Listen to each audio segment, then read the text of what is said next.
Welcome back to Natural AF. I'm your host, Isaac. And I'm Alexa. And this is a mini follow-up episode to our last Breastisode, episode 19. And since we're coming up on Christmas, this episode will be released Christmas Day here in Australia, Christmas Eve in the States. And in the spirit of the holiday, we just want to wish you all, you and your families, a Merry Christmas, whether you celebrate it or not.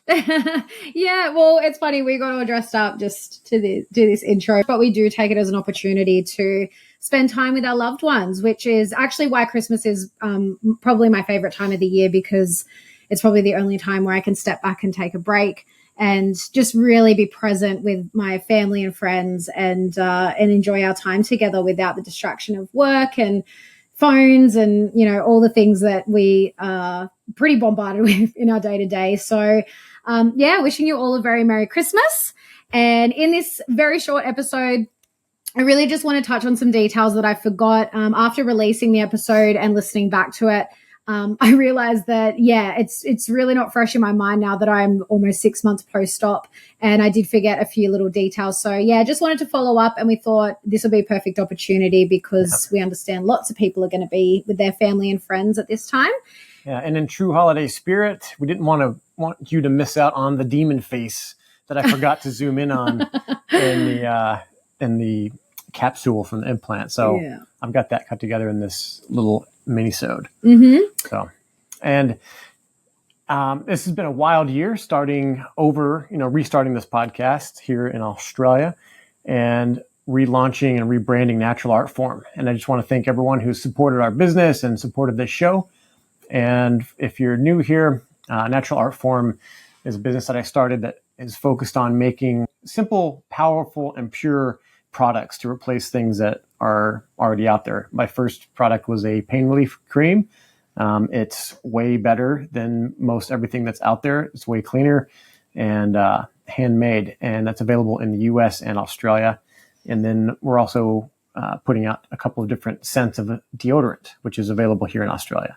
And it's a magnesium cream. It's an innovation that I made on healthy natural deodorants. And this one actually reverses body odor and works strong enough to, for Santa in his little boots as he's going from house to house. When he gets home to Mrs. Claus and kicks off his boots, if he's wearing refreshed deodorant, she won't kick him out in the snow. Yeah. And did you mention the discount code? Yeah. So if you're a listener to this show, we have a special discount code, NaturalAF10. And that's good for anything on our website. So go to naturalartform.com and check it out. Yep, that'll get you 10% off your first order. And we're so grateful to the people that have ordered using that code. We're like, people are listening and they're wanting to buy our product. So we're so grateful. We love that word is getting out. We've got a lot of our listeners that are now sharing some of our episodes, which is awesome. And we really do appreciate that. It makes a huge difference when you share, like, and comment. We love the comments. We love when people comment and have their input or let us know that they love keep them coming. The episodes. Yeah. So we really appreciate that. And one more point I want to make before we get into the episode. We were just on our friend Anita Toi's podcast called the Inner Awakening Podcast. We had so much fun. We just listened back to it. She's great. And it was an awesome episode. So for anyone that wants to listen to that as well, we'll pop the link in the show notes. And definitely support her, give her show a listen because she's doing some really great stuff as well. Absolutely. Cool. Well, let's get to the mini Breastisode. Let's do it.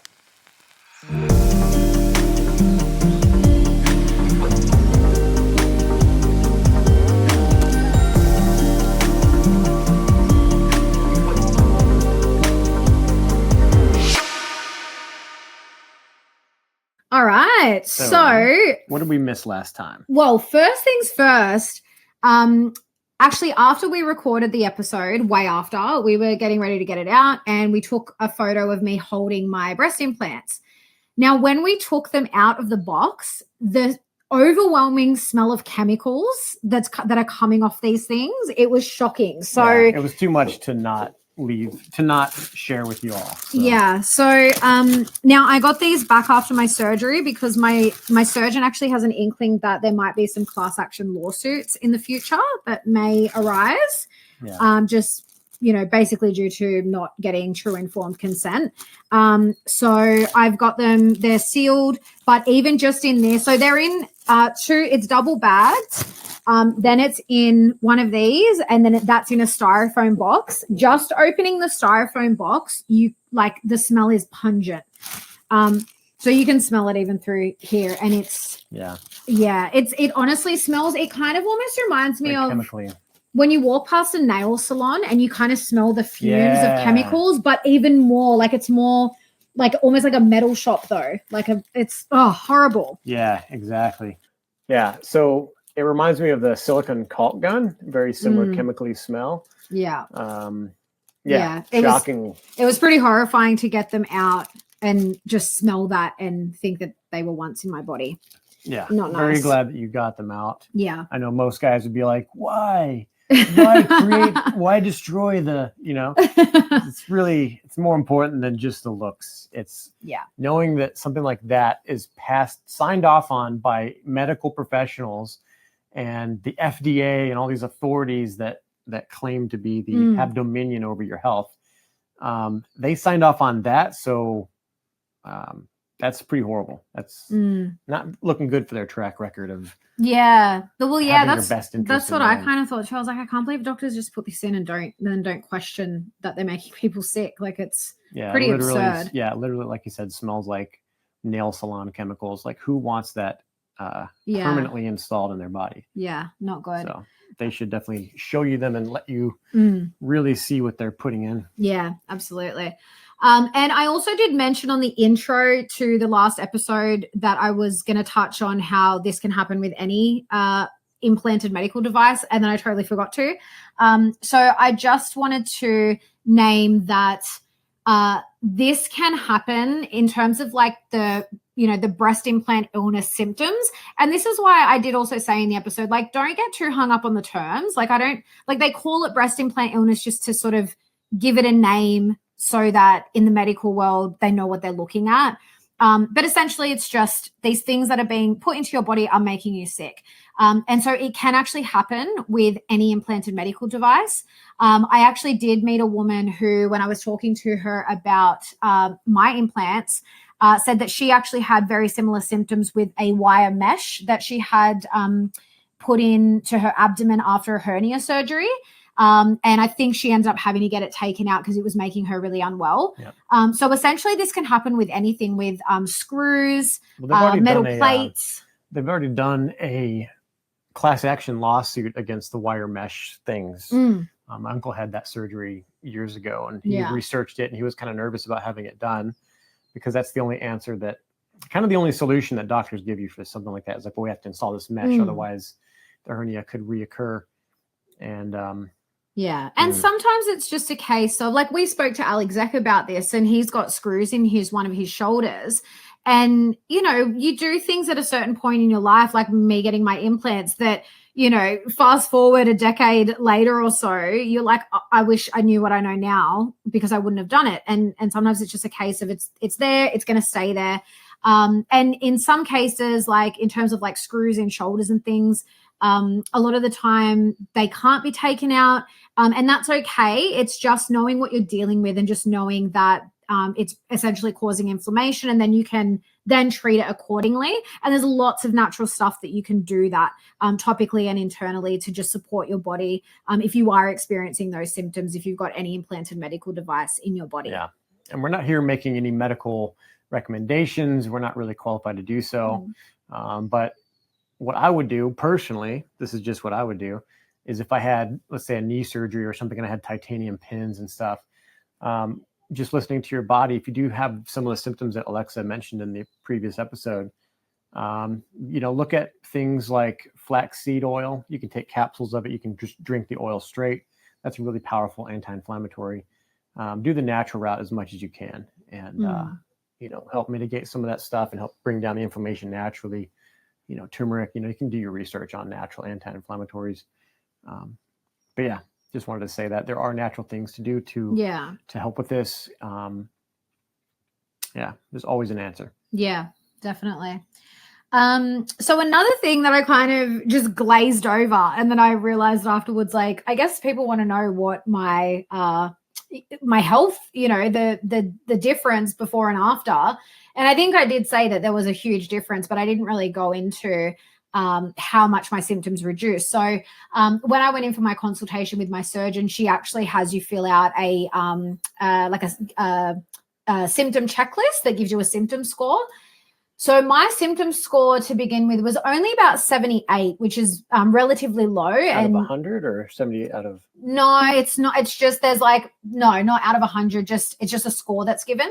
So she said that I was really, it was really good that I caught mine early because a lot of her clients, by the time they come to her, their symptom scores are like 300 plus. So mine was at about 78. And then I did the symptom score again 2 weeks post-op, and it was next to nothing. And I'd had, I think, a 98% reduction in symptoms. So and just look at this hair. Look at this beautiful hair. Honestly, my hair is the healthiest and longest it's been, honestly, since I can remember. Yeah. It's been a really, really long time. My hair, nice shine to it. Yeah, and it was, I mean, I have naturally thin hair, but it was just like lifeless, and lots of hair loss. But my skin improved, the fatigue stopped. Even coming out of surgery, my surgeon said my eyes, so the sclera, the white part of your eye, my eyes looked whiter. And I noticed that too. It was very subtle because I didn't have, that wasn't one of my symptoms, but some women that she sees, they actually have bloodshot eyes like constantly. And even those patients of hers, like literally wake up out of surgery and their eyes are white again. So it's pretty incredible, how instantaneous some of the relief can be from some of the symptoms. And I did hear that a lot listening to other women's stories where they just literally woke up out of surgery and they felt amazing. And these are women that have often been sick for like 5 to 10 years in a lot of cases. So yeah, the joint pain went away. I've not had any gut issues since then. What else were some of my symptoms? My hormones feel like they're balancing out. That obviously does take some time for women. Like I had to still have a few like menstrual cycles for it to kind of come back into balance. And we are trying for a baby. So watch this space because I'll definitely keep people posted on that journey, because that'll be like the true test. Like if I fall pregnant pretty soon, that'll just be like, yeah, I feel like everything's kind of cleared up. But just in terms of my monthly cycle, that's gotten better. All that sort of apathy and depression. Like I just feel like I've got much more,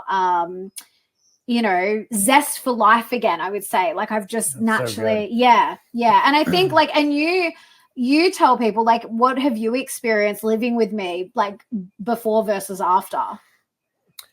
Well, all the whinging and complaint, I'm just no, there were a lot of like noticeable like complaints where it was just like, you were like, why am I like so tired? Why am I, fill in the blank? And it was that list of symptoms.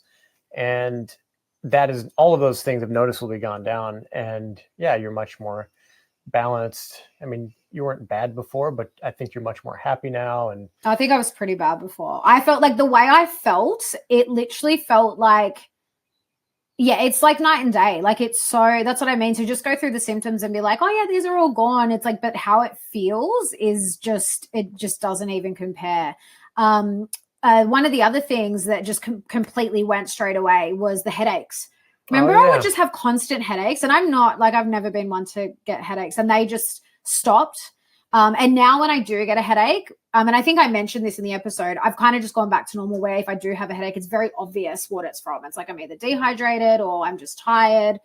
So yeah, the constant headache stopped. I even noticed too, so most of my rings that I wear, they're kind of a little bit big because I have bigger knuckles than the base of my finger. But they're all so loose now. It's really annoying. So because all that swelling's gone down, none of my rings actually fit anymore. So I've actually got to go and take a couple to get resized. Yeah. Because they're just constantly swinging around my finger, which is super annoying. But I'm also really glad that, again, that's a sign that all the swelling has gone down. Yeah. Well, I couldn't get over well, I mean, I don't know what the kilos were and all that, but the way that you've said you've slimmed down and like you've been like weight's been dropping off you. That's right. Without really changing too much in diet and exercise so far. Yeah. Well, I haven't really been like exercising at all, which New Year's resolution, guys, it's coming. Yeah, got to get to it. Again, we eat pretty well. So like without really changing much. Well, just walking to your mailbox is enough. That's an inside joke, guys. I lost about 3 kilos just, without really changing anything in the first, probably say 3 months. And then I probably lost closer to 4 kilos now. And that's really honestly just from the swelling going down. And then, which is about 8.5 pounds or almost 9 pounds. Yeah, so that was another big one. And again, I wasn't having to try to lose weight. And that's significant. Like, that's pretty good. And I'm actually pretty pumped to like get into fitness again. And actually, it's funny because we actually have, I mean, admittedly, we have been eating a bit like shit for the past few months. Like, not all the time, but, we've been eating more chips. We've had some sweeties every now and then. Babe, you're not meant to tell everyone on the podcast. But, I mean, when I say sweet, I mean, just fruit. Just the fruit of the trees. No, it's fine. Look, we're human, and I often get like the sweets I get are from our organic farmers markets. Like they do beautiful pastries and stuff. So, we have been a little bit indulgent.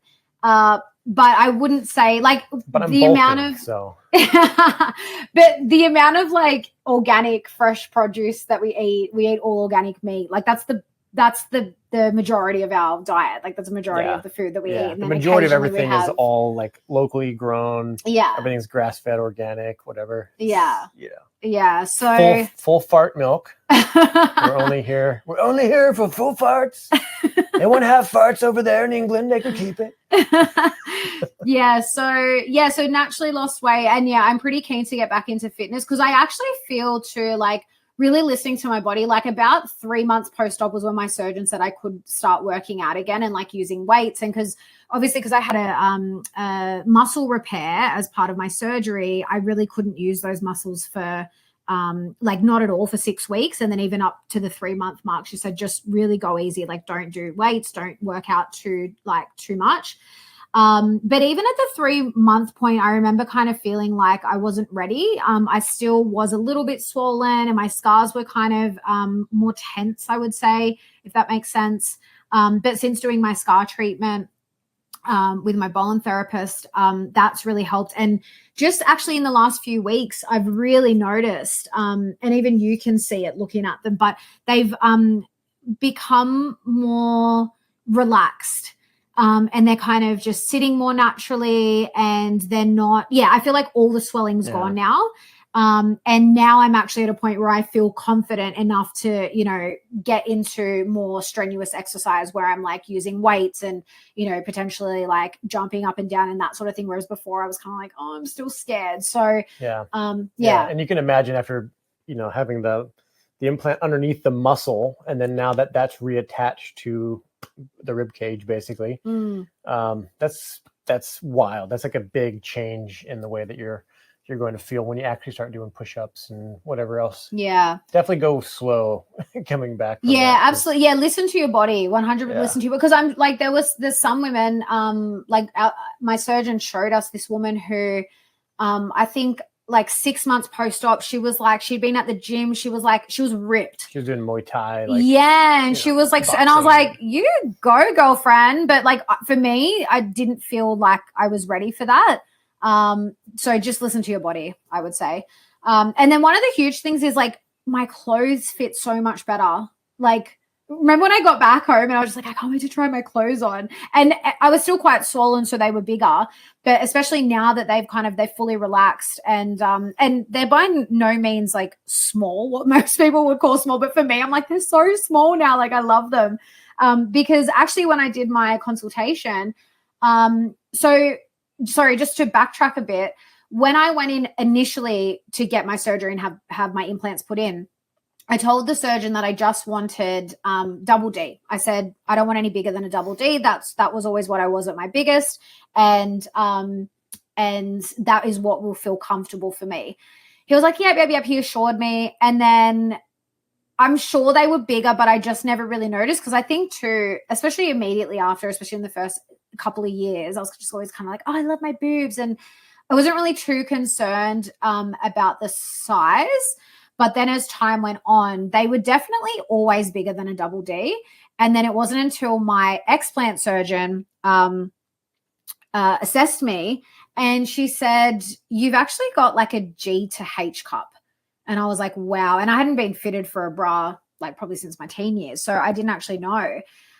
So now I would say I've probably, so from a G to a H, which is huge, especially I'm only short, like I'm like 5'2", roughly 5'2". That's huge. And in hindsight, I remember filling out my symptom checklist, and I actually was getting back pain and a lot more like neck and shoulder, it was just like felt more tense than it does now. And yeah, I would attribute that to all this extra weight. As well, actually, another thing I forgot too, in terms of the implants and the extra weight on the chest. So my implants were 300 cc's each, which is roughly, it's over 300 grams each. I don't know what that would be in pounds or whatever. So that's an extra 600 or over 600 grams. Plus the capsule of scar tissue that surrounds it. So it would be close to an extra kilo that was sitting on my chest all the time. And then like my whole chest area got much bigger. So, so that was, definitely impacting my health. And then post-op now where I am, it just feels so nice to be able to like fit into clothes. And I just bought this dress recently. It's a size 8, and the woman, when I tried to check, she goes, oh, you could probably go a size 6. And I was like, oh, thanks. But I was like, no, this fits me comfortably. But it's actually been so long that I could actually wear things that were my actual size, because my boobs were so much bigger. And then I've got more of an hourglass figure. So I always had a smaller waist, but then big hips. So I've hated clothes shopping for like the last 10 years at least, because it's been so hard to find things that actually fit me properly. So it's so nice now to just feel comfortable to like be able to wear anything. Good. I'm glad you're feeling better in your body and your clothes. Yes. Yeah. Okay. So last point before we show the image again, because we did talk a lot about the spiritual aspect of what I went through. So before my surgery, a lot of my friends and family and a lot of our very, what I would call our spirit family, our soul family, up around here where we live, they all sort of prayed and sent me lots of love before my surgery and on the day of my surgery. And I'm telling you, I felt it. Like, this was the first surgery I've ever gone into where I had no nerves going in. Like, I'm usually pretty good, but all my prior surgeries, the day of, I'd be really nervous, especially when you're admitted into the hospital and you're like waiting to go in and you're by yourself. Yeah. And I remember after I left you guys, like normally that's when I'd get really nervous and even upset. I might cry. I just felt really at peace and I felt very protected. And I it's the only way I can explain it. I felt the love and the prayers that people were sending. Yeah, I know. I was probably more nervous than you were and your mom. I remember we went down and we were just goofing around with our phones. I was taking selfies and showing your mom how to take selfies and stuff with Instagram filters and stuff. Yeah. But we were both pretty nervous. We said some prayers for you, and I know she was on the phone with some of her friends, and there was just a lot of love surrounding you that day, and we're very grateful for that because it's a big deal. Yeah. And I'm so glad you guys had each other too, because I know my mum would have been a wreck if she was alone. Because she came with me for my first surgery in Thailand, and I had been like from pre-op to through the surgery and then post-op, the post-op suite, I was gone from her for about 12 hours in Thailand where none of the nurses speak English. She was freaking out and she was there alone. So thank God, my mum being my mum, she made friends, of course. And the lady she made friends with was actually there. She does cosmetic holidays. So she really assured her. She's like, no, that surgeon's amazing. She's in good hands. So I'm glad you guys had each other too through that process, because it was a, 6 hour, over 6 hour surgery. Yeah. Yeah. Well, you want to show the image here? Yeah, so we forgot to zoom in on the episode. So fair warning, in a few seconds, we're going to show some gory image. So if you don't like it, look away. Yeah, don't look now. So yeah, we didn't zoom in. You could still see the image on the original episode, but we just didn't zoom in. So this was the capsule that we saw the face in. So for anyone that can't, like for me and a lot of people that I showed this to, they kind of saw the face straight away. So if you're looking at it at the top, we've got what looks like an eye, an eye here. The stapled area is kind of like the nose, and then it almost looks like that's a mouth there. And I said, I was looking at that and I was like, it actually looks similar to like an alien gray to me. Yeah. Just the way the eyes are shaped and the way, I don't know, you can maybe see what I'm talking about. Yeah. And the second face to me to the left is kind of like a circle. Yeah. Why did you even start seeing faces to begin with? Well, at the time that I gave these photos, I was actually doing Rachel Vaughan's psychic development course. So in that course, she teaches people how to recognize the humanoid features in nature, so in the trees or in clouds, and how they're actually nature spirits communicating with us, which I fully believe. So I guess I was already in that state of mind, we were learning and I was going out taking photos in nature and seeing this. So as soon as I looked at this, and mind you, I'd seen this photo prior to that. Yeah. And I really wanted, and of course, learning more about, demonic attachments, entity attachments, that kind of thing.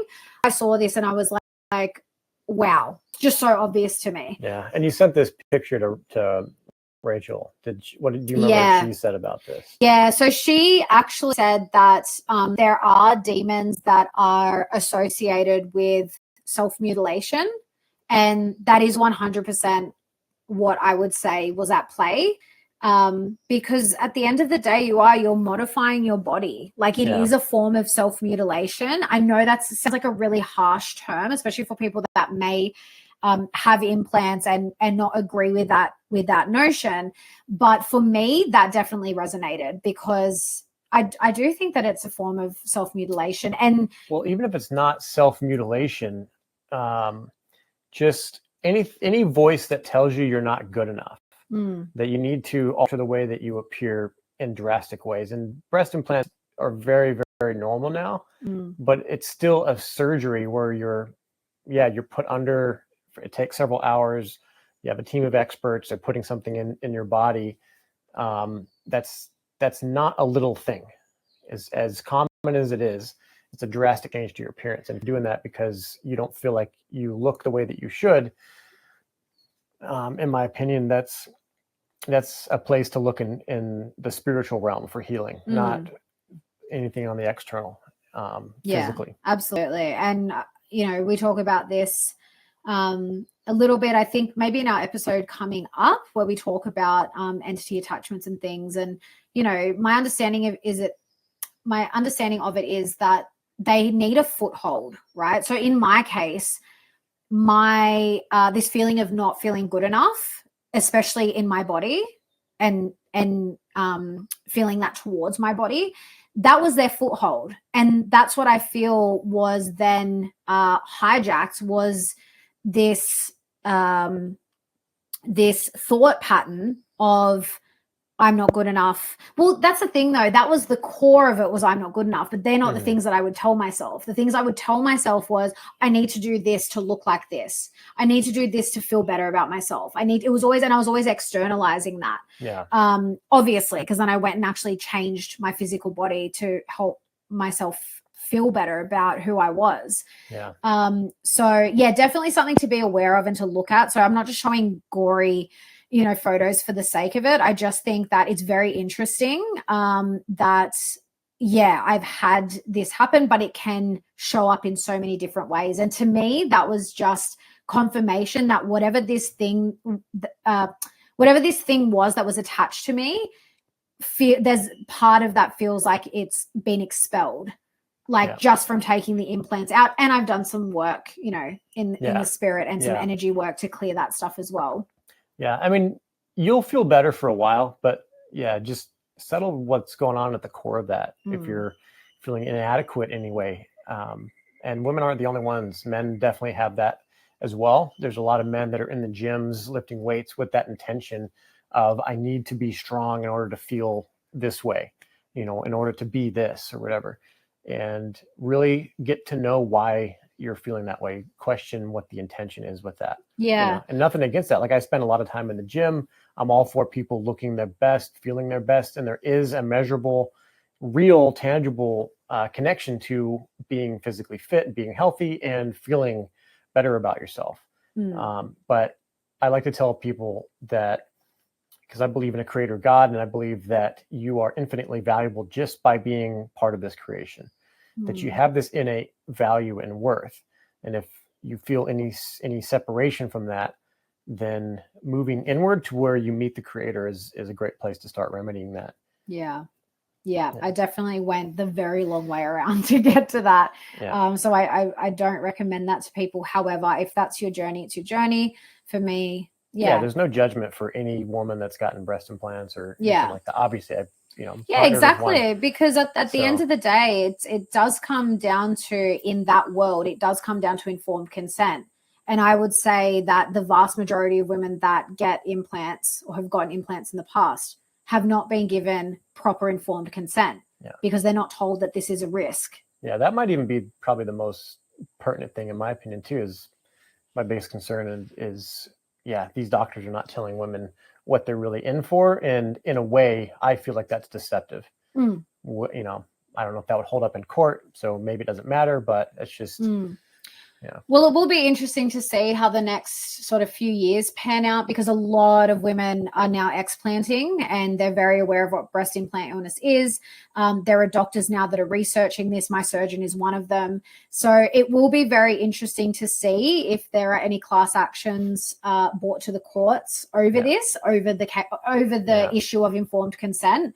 And if that does happen, I will definitely be going down that road, because with, you know, how much it costs you to, number one, get them, and then to, number two, explant them. You usually don't get a lot out of class action lawsuits, but to me, it would be worth it just to maybe try and recoup some of that, because it's not cheap. Oh, on the this kind of connects with this and what we were talking about earlier, but one important thing that we didn't talk about too much, and you don't have to share too much you're not comfortable with, but we're talking about women not feeling comfortable in their body they're in, and so they, you know, get implants for whatever reason. What about going the other way after having the explant surgery and having the reconstruction and now having the scars and all of that? How do you feel in your body now with this load of this, you know, bundle of scars and like this different situation? I feel it's how do I answer this? I still have ups and downs with it. Like, I still, for the most part, I'm so happy that I've got these things out of me. And I feel like, put it this way, imagine you're in a really toxic relationship and it hits a breaking point where you've got to remove yourself from that situation. If you're in a situation where you then come back together with that person, it's like you've got to rebuild, you know? You can't just come back and just be like, oh, we're back together now, it's all fine. And some people do that. But if you really have this deep, meaningful connection with them, it's very necessary to kind of rebuild. And that's the only way I can kind of explain it, is that it's like I have to rebuild on my relationship with my body. Is there a bit of like rebuilding trust, or do you feel like there's some element of that where there's a part of you that's been, like damaged by this and resents it a little bit? No, I think it's more, I feel like it's rebuilding love, like love for myself, true love, unconditional love. And I guess for me, the thing that I I wouldn't say struggle with, but that's still kind of present. And again, I have my ups and downs with it. But for me, what is most present is the regret. Yeah. The regret, like, of one, getting them in the first place, and then two, not that I regret my explant surgery, but this feeling of really just immense sadness that I had to essentially do this damage to my body again and have more extensive scarring, losing sensation, not being sure whether I'll be able to breastfeed or not, and that uncertainty around that. So like there's still healing that has to happen. But in saying that, I'm very grateful for this experience because I am so much more appreciative and have so much more reverence for my body, where I don't think I'll ever treat it that way again. Yeah. Yeah, definitely. That's so powerful. Yeah. We could all use a little bit more reverence for our bodies, and I hear it a lot of, I think it's scriptural, but people, I hear it in the fitness world as well. My body's a temple, yada, yada. So that's what people say about not putting, junk food in their bodies and stuff like that. But there's some truth to it. Yeah, it's funny actually that you mentioned that, because we were somewhere recently and someone said something like the heart being the temple. And it was really interesting because that's the first thing that came to mind, is that we often say like the body is a temple, which isn't untrue. However, a lot of the time it's used in the context of just purely the physical body, where the body is a temple. So, don't eat badly and work out and do all these things. But really, when you sort of embody that from the place of the heart being the temple, which I believe the heart kind of overrides everything, it reaches all, because it's what we feel into, and the body is something that we also feel into. And with the heart being the temple, I think that's when naturally the body is the temple too. You treat yourself as a temple. Like, I'm not sure if I'm explaining my thought process clearly here, because it's very deep. Treat yourself. Well, yeah, because it's quite deep and profound, and I only just had the thought for the first time the other night, so I can't quite articulate it. But yeah, I think that's the point of, when you say doing the inner work, connecting with that deep inner sacred part of you. It's not just a physical thing, but then the physical thing is a follow-on effect of that. Yeah. It's like absolutely. If you actually believe in your heart, that you love yourself, that you value yourself.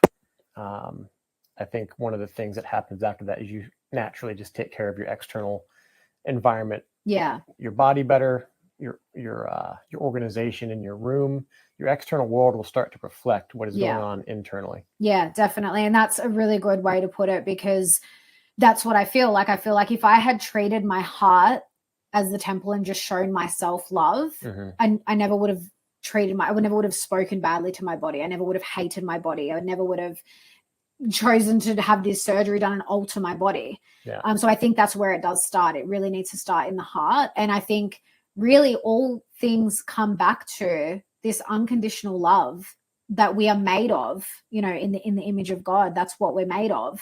And we've been so pulled away from and conditioned out of. And I think that's one of the most important things across all facets of life, is coming back to this state of unconditional love for ourselves and others. 1,000,000%. Yeah. What a beautiful way to That's perfect. End it. Perfect ending. Well, and that's great for an end to this year as well. Yeah. And we've talked about this a little bit, but I know our beliefs are different on this. And in my heart, every time Christmas rolls around, I know it's not the actual date that, Jesus was supposedly born and all this stuff, but the message that's wrapped up in all of this is that unconditional love, that a creator God, and we'll lay aside all judgment of like the narrative that the religions put out, but I believe that there is an unconditional love from our creator God, and that we're all made in his image, and that the Christmas story is that of God, imbuing a man with his divine spirit and experiencing life as a man, to show more fully that God's in this with us, that we're all in this together. And that message has been perverted over the years, and Christmas itself has been perverted, where they make it all about the materialistic stuff and what you buy for other people, and then treat yourself and what you buy for yourself. And what better way to end the year than going through what you've gone through, a painful decision, but you're doing it for, number one, for your own well-being and your health, and then for, preparing to be a mother and doing that for our future children. And that, I believe, that's the spirit of Christmas that really gets me, that sustains me throughout the year. So, and it's been wonderful experiencing this amazing year with you, and all of you, our listeners. Thank you so much for joining us. Is there anything else you want to say? No, just wishing everyone a very Merry Christmas. Again, not from a religious standpoint, but just spending time with friends and family, taking time out, from work, and just really slowing down and being present. And and reflecting on the year that's been, because it's been a big one, I think, for everyone. So it's nice to just take a step back and kind of look at, some of the challenges, some of the, what have been the successes and the good times, and then preparing for the year to come, which I think is going to be super exciting. Yeah. Always love it. All right. Well, thanks for listening or watching. You can support the show by sharing it, liking it, giving us a thumbs up whenever you see our clips. Send us your comments. Let us know of your stories. Wherever you're listening to us, reach out. We'd love to hear from you. And go to naturalartform.com if you have need of any of our products, or you just want to follow along and see how our business is developing as we're taking baby steps into the new year. And join our mailing list, guys. If you head to our website, join our mailing list. We're going to have regular offerings. So whether it be sales, whether it be products, there's going to be a lot happening in 2025. So join our mailing list so that you don't miss out. And of course, if you do want to jump on and purchase anything, you'll get 10% off your first order using the code NaturalAF10. All right. Beautiful. All right. Well, we'll see you on the next episode of in the new year.